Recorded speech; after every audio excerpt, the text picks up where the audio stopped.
त्याचे 2-3 मुद्दे झालेले. दंभ, दर्प, अभिमान आणि पारुष्य आता चालू आहे. पारुष्य म्हणजे निर्दयपणा. मुद्दा आपल्या लक्षात यायचा. दंभ झाला, पुढे दर्प, पुढे दंभ, दर्प, अभिमान असत. आता पारुष्य. पारुष्य म्हणजे त्याचं इथं वर्णन चाललेलं आहे. आता त्याचं ते बोलणं कसं असतं. बोलणं म्हणजे मनसर्पाची कुटी, नाराजाची सुटी आणि बोलाण्याची वृष्टी इंगळायची. आणि मनसर्पाची कुटी, सर्प असताना त्याची उपमा दिली. सगळ्यात निंदजन्य कोणती आहे? सर्पाची. त्याने तक्रार केली होती. म्हणलं काय देवा, असल्या प्रकारची योनी आम्हाला दिली ना, पाय नाही, हात नाही, काही नाही, काही नाही. बरं जगत पाहायला गेलं तर म्हणलं लोक दिसले की लोक आम्हाला काय करतात. बरं मरूनही जातो तरी ठेचतच राहत. काय का म्हटलं असली योनी. त्या सगळ्यामध्ये अत्यंत निषिद्ध कर्मापासून होणारी जी जीव योनी आहे त्याच्यामध्ये सर्पाची योनी. पुढे येते बघा तुम्हाला याच्यामध्ये सत्वभाषण केलेलं आहे. तेव्हा ज्याचं बोलणं जशा प्रकारचं असतं त्याची क्रिया म्हणजे माणसाला रुतणारी क्रिया असते. साधं बोलायचं आहे. जेवायला बसलेला आहे, प्रेमाच्या ऐवजी काय म्हणतो, घ्या जेवण. सगळं जेवणाची क्रिया काय केली, संपली. त्याला म्हणायचं खसखसीत जायची. त्या पुरुषाला काय म्हणायचं, त्याचे काही प्रकार केलेले आहे. अधम असं म्हणत असतात. जे काही जे मनुष्याला लाजवणारा कृत्य असतो त्याला काय म्हणायचं, अधम असं म्हणतात. अधम माणसं असतात ना, त्याप्रमाणे अधम लहान पारुष्याचे अवतरण. आता आहे खून अज्ञानाची. अज्ञान कशाला म्हणतात, धोतला फरक न करणं त्याला अज्ञान असं म्हणत असतात. शीत उष्ण याचा निवाडा, पाषाणेने जैसा रात्र आणि दिवसा जाते. शीत उष्ण स्पर्श, निवाड देणे पाषाण. पाषाणाला कळते का हे उष्ण आहे, थंड आहे, त्याची शक्ती आहे का? जेव्हा चित्शक्तीला कळत असतं, आपल्याला कळतं. हात होता ठेवला त्याला ते समजते. आणि दगडाला दगड सुद्धा योनी आहे असं माहिती आहे. अत्यंत आणि अनिष्ट कर्म ज्याला आणि निषिद्ध कर्म म्हणतात, जास्त विचार पूर्वमीमांसेमध्ये आहे. बंध म्हणजे कोणता, तेव्हा निषिद्ध कर्म करणे याला काय म्हणतात, बंध. त्यांच्या मतामध्ये अविद्या बंधन आहे. निषिद्ध कर्म करणं पूर्वमीमांसा, याला ते बंधाचं म्हणतात. बंधाचं फल कोणतं, नरकाधिक योनी. म्हणजे आपण जेवढे काही निषिद्ध कर्म करू त्या कर्माचे तान दृष्टीचा संसारेषु नराधमान शिकाम्य समजलं. म्हणलं त्याला त्या योनीतून काहीतरी पुढे उत्क्रमण होतं का, म्हणलं संपलंच. ती खाली जाता जाता ऐसे होती तरु, पुढे क्रोध, पुढे आणि पुढे मग शेवटची कोणती दगड. उठला रगडे अखाद्य खाद्य नवणे, परीस पाडू देणे सोने द्यायचा. अग्नी जसा काही टाकलं तरी तो भस्म करून टाकतो. पारूस पाडून देणे सोनी अगवा. परीस असतो तो कुणालाही लागला तरी तो त्याला आणि सोनं करून टाकतो. त्याप्रमाणे तरी नाना रसी त्रिगुणी द्रव्याची आणि परी रसस्वादाची चाकोणी. एखादे द्रव्य म्हणजे पळी असते ना, एकच पळी असली म्हणजे कढी वाळायची असली तरी पळी, खीर वाळायची असली तरी मग कढी कशी लागते, आंबट लागते. पळीला विचारा कढी कशी लागते आणि खीर कशी लागते, तिला समजते का विचार. त्याप्रमाणे आसुरी संपत्तीच्या माणसाला, नास्तिक माणसाला पापही कळत नाही, काय कळत नाही. मानायला तयारच नाही का. तैसा वारा पारखी नव्हेच मार्गा मार्ग विवेकी कृत्याकृत्य विवेकी अज्ञपणे. जसा आणखी वारा इकडून आला तिकडे जातो, तिकडून आला तिकडे जातो, त्याप्रमाणे करणीय काय अकरणीय काय याचा विवेक न समजण्याला आंधळेपणा म्हणतात. हे चोखे मैल ऐसे नेनता बाळ देखे केवळ लहान मुलाला काय करत असतं, जे दिसेल त्याला काय करत ते नाही का. एखादं पोर असतं, आईला काय, आई काय कामात बसली कोण्यातरी बलदेशी घडली देहधर्म करतो, सनंद आहे पोर, मोठा माणूस नाही करे का. बरं जाऊ द्या, दोन्ही क्रिया केल्या, लघवी केली आणि दुसरी क्रिया केली. आता चांगल्या ठिकाणी क्रिया करणं गुन्हा नाही का. एक ज्ञानोबराच्या पोराला दर्शन करतो, कडेवर मुलाला घेऊन आहे.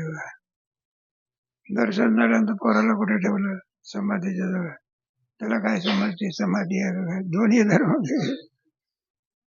बरं एक चोकी केली, दुसरी चोकी कोणती याच सारवलं, सगळ्या अंगाला लावलं, त्याला काही समजते का.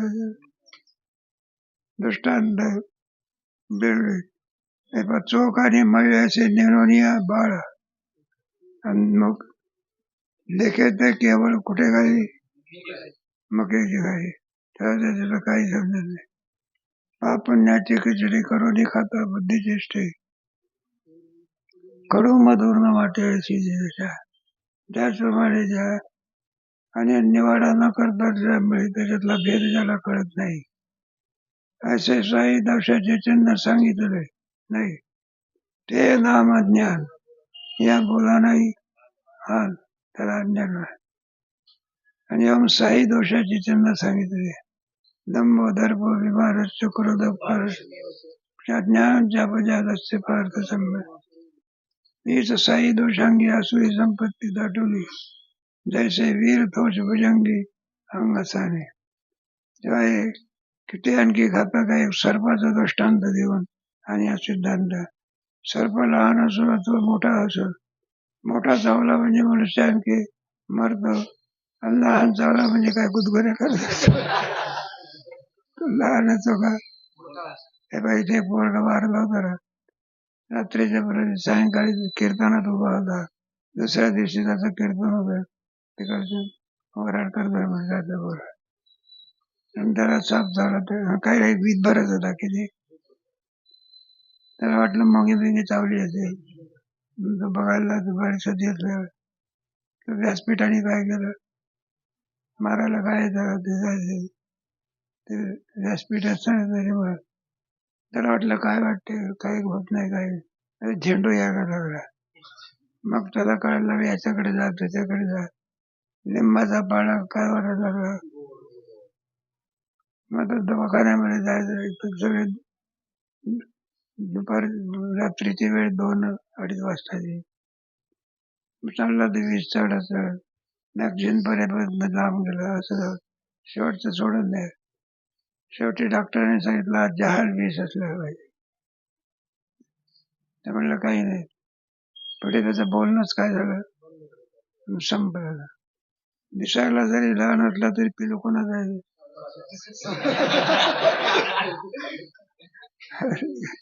मोठा चावतो, लहान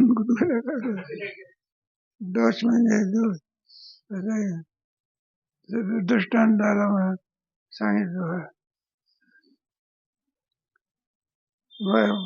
थोर जैसे थोर विष भुजंगे अंग छाने, वन्नीच्या पंथी पाहता थोडी ठाय गमते, तरी विश्वही परिणाम. एकदा अग्नी खवळला म्हणजे काय काय काय येथही धावशी समित दोघ ते काही नाही, किती टाका गवताच्या गंजावर सगळ्या जाळून टाकत असतो. दाता याही गेली शरण देश दिवशी चुकी न मरण, दया तीच गणी जाणसावी. बरं का, ज्या वेळेला आणखी अंतकालचा योगाचा दिवस असतो, त्यावेळेला ब्रह्मदेवाला जरी शरण गेला, पण आयुष्य संपलं असले, ब्रह्मदेव सुद्धा वाचू शकत नाही. आयुष्य काय झालं हेच लावायचं सवय नाही का. कोणाला अटॅक आला म्हणजे समजलं.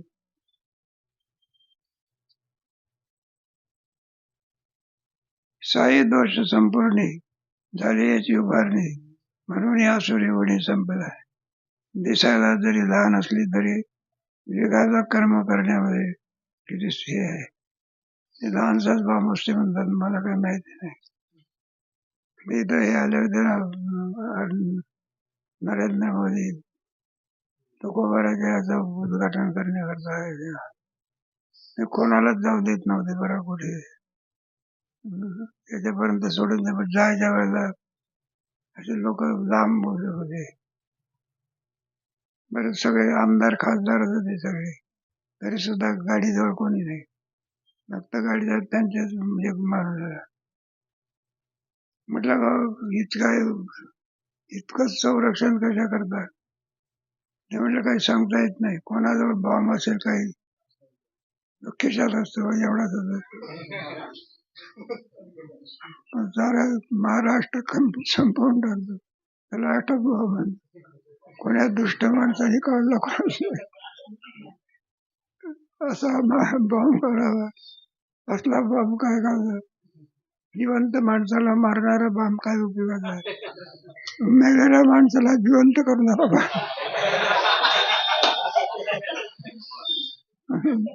शास्त्रज्ञाची बुद्धी कशी चालते.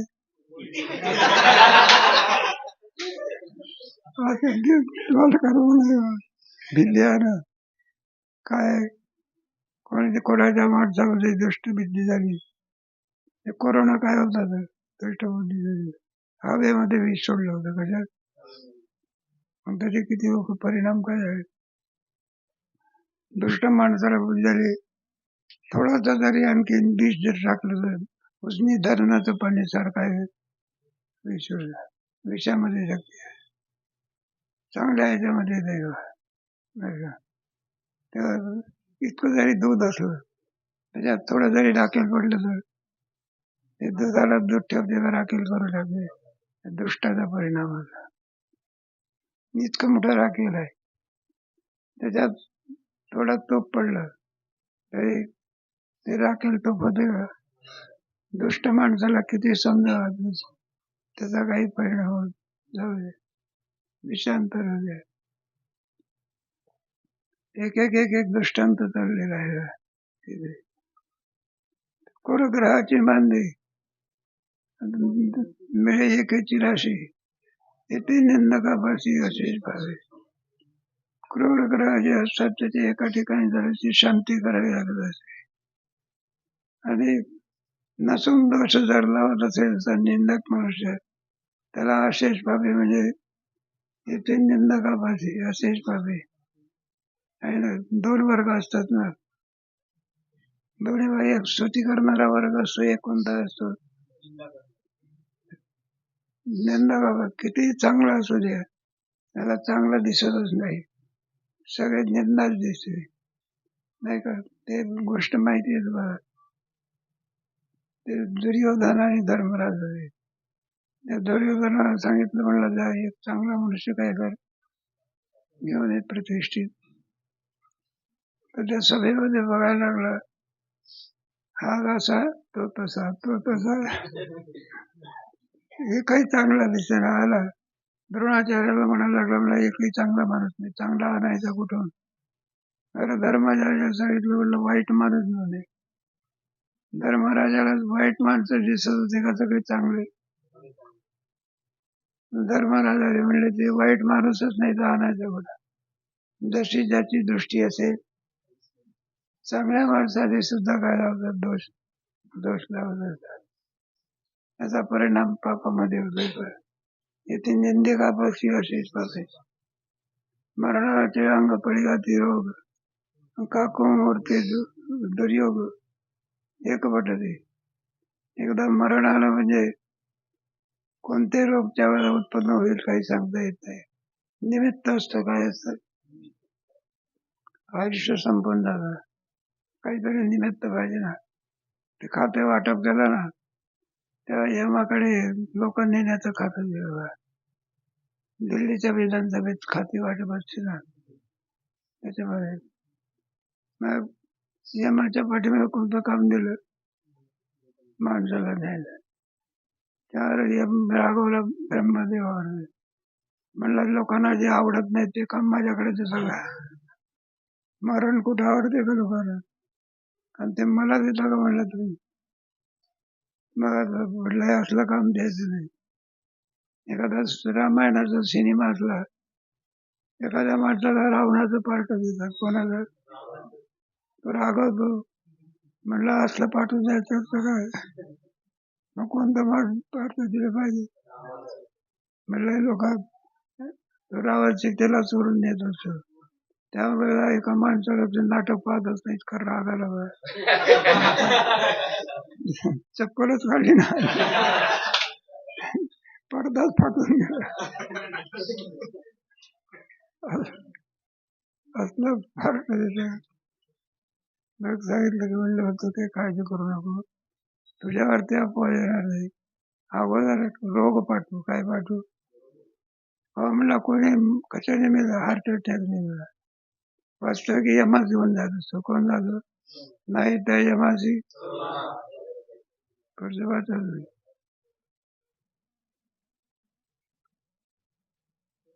एक एक एक एक बरी हो. गो विश्वास होला तुळजे चोरा, शेणाला सुईजे महापुरा, आणि तैसे दोषी दोषी नरा अनिष्ट केले. विश्वास होला आतुडा चोरा. हे बघ, चोर लोक असतात ना, अशा काही अडचणीच्या जागा असतात, त्याच्यामध्ये राहतात वगैरे. मग ते असतात दिसायला आणखी साव दिसतात, असायला कोण असतात. मग ते धरून ठेवतात बघा. म्हणलं अमका अमका दिसत, सोन्याची काय साखळी आहे, गजाळीला सुद्धा सोन्याचं आहे, नाही का. बोटामध्ये काय, याचा फायदा काय केला. म्हणलं आळंदीला जाणार आहे कुठला मनुष्य, असतो चोर पण दाखवतो काय, मग नारी गोडी लावतो, त्याच्यावर चालतो. म्हणलं पान खाता का, आपलं पान घ्या की. आणि मग कुठपर्यंत आला म्हणजे चाकांच्या घाटात आला, काय दाखवतो, सुरत दाखवतो. म्हणलं काढा सगळं ते, आणि 2-3 धक्के मारून काय देतो, आपल्या घडलेल्या घटना तुम्हाला घडलं. प्रारंभी काय दाखवला, जणू काय भाऊच आहे आपला. आणि शेवटी आपल्या रूपाने काय झालं, प्रगट झाला. तशी आसुरी संपत्ती आहे. एक एक एक एक आयुष्याचा ध्येय आहे, शेळी सावळी किंवा तसे साई दोष सगळे जोडतीच आहे. आयुष्याचा ध्येय आहे शेळी सावळती, एक हे असे ती तुमच्या शेळीला चावते बघा, आणि ते का चावली की किती प्रयत्न करायचे, शेळी जगू शकत. जहाल विष असते असं म्हणतात, त्याचं नाव येत नाही. तो दृष्टांत इथे दिलेला आहे. तसे साई दोष सगळे जोडले. एक दोष आला की तो आपल्या मित्राला काय करतो, घेऊन येत असतो, आणि जसे त्याची क्रिया तशी त्याचे मित्र असतात. नास्तिक लोकांचे मित्र कोण असतात, आस्तिकाचे, नाही का. प्रत्येक माझी जातीचे म्हणजे आवडीची जरी आवडीच्या हरिअंतरापासून यायची, मोक्ष मार्गाकडे याचा अंबुका पडे, निघे म्हणून पुढे साप सारी. मोक्ष मार्गाकडे, मोक्षाकडे वृत्तीच नाही त्याची. मोक्ष म्हणजे जरा वाटते खाना पिना गाणं बजाना संग्रह करणं विषयाचा, यालाच मोक्ष म्हणतात. पूर्वमीमांसेमध्ये काय आहे, तेव्हा स्वर्गाधिक हाच मोक्ष आहे यांचा. कोणता, ते पुण्याची पावटी सरेन सगळ्याची. मग तिथे काय इथल्यापेक्षा उत्तम उत्तम बघायला, इथं आपल्याला साधं पाणी सुद्धा मिळेल, आणि तिथे गेल्यानंतर पिण्याकरता काय नाही का, सगळं इथं गाईला गेल्यानंतर एखादी गाय पाहती अशी ओरडते बाहेर. गुलेबाबा सांगायचे त्या गाईला जर्सी गाय का ओरडायला लागले, असं वाटते या घरातलं कोणीतरी काय असं काही काही आज तुम्हाला स्वर्गामध्ये गेले तर तुम्हाला जर्सी गायची सगळं कामध्ये सगळं वर्णन 9व्या अध्यायामध्ये आता वर्णन नाही. तो निघे म्हणून पडे नाही मोक्ष मार्गाकडे जायचा अंबुकाकडे, तो निघे म्हणून पडे जोस आहे. तर वाटते संसार हाच आपला काय आहे, मोक्ष आहे. संसार आहे तो सुख दुसरीकडे जाईल. आणि इतका घडून गेलेला असतो आसुरी संपत्ती. स्वतःचं मरण सुद्धा काय झालेलं असतो विसरलेला तुम्हाला गेलेला आहे. थोडक्या नवीमध्ये बसायचं आणि विश्वास ठेवून पलीकडे जाण्याची इच्छा करणं शांतपण आहे का वेळेपण आहे. कारण नाव कशी आहे, केव्हा धोका दिले काही, तसं शरीर किंवा धोका दिले काही, एक एक एक एक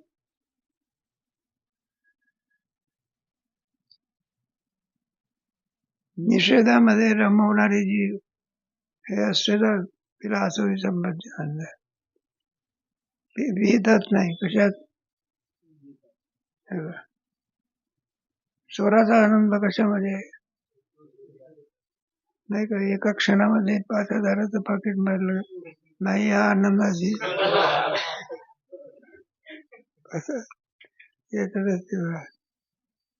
आणि आसुरी संपत्तीचा प्रकार सांगितला. दैवी संपत्तीचा जोडोनी धन दास विचारी.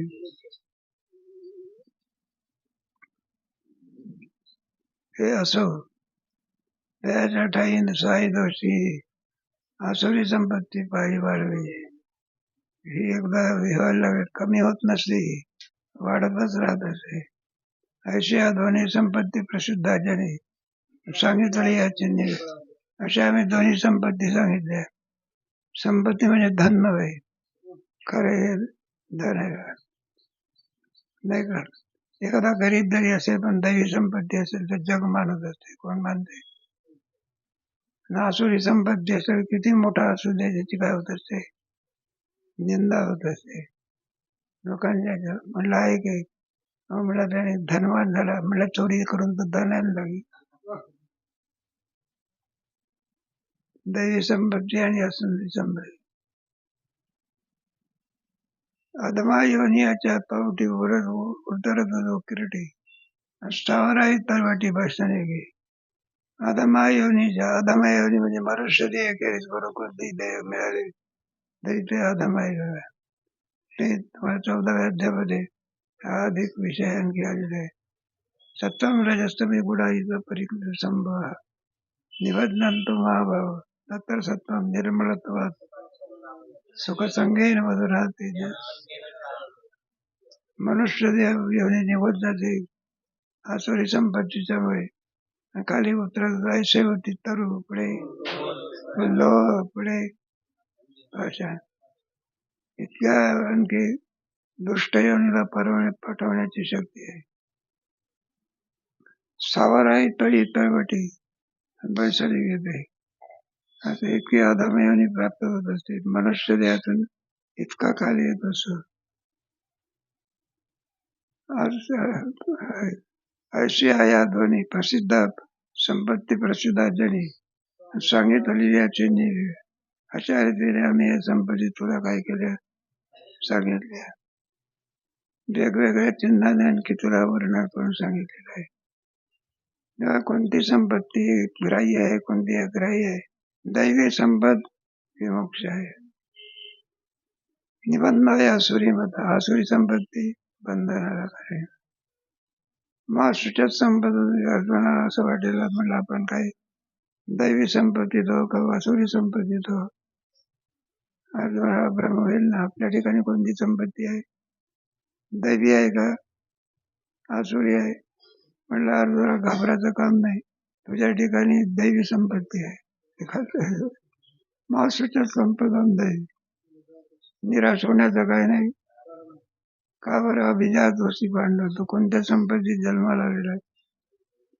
आणखी क्रमाक्रमाने याचं काय केलेलं आहे, वर्णन केलं आहे, त्याचा विचार कधी करू.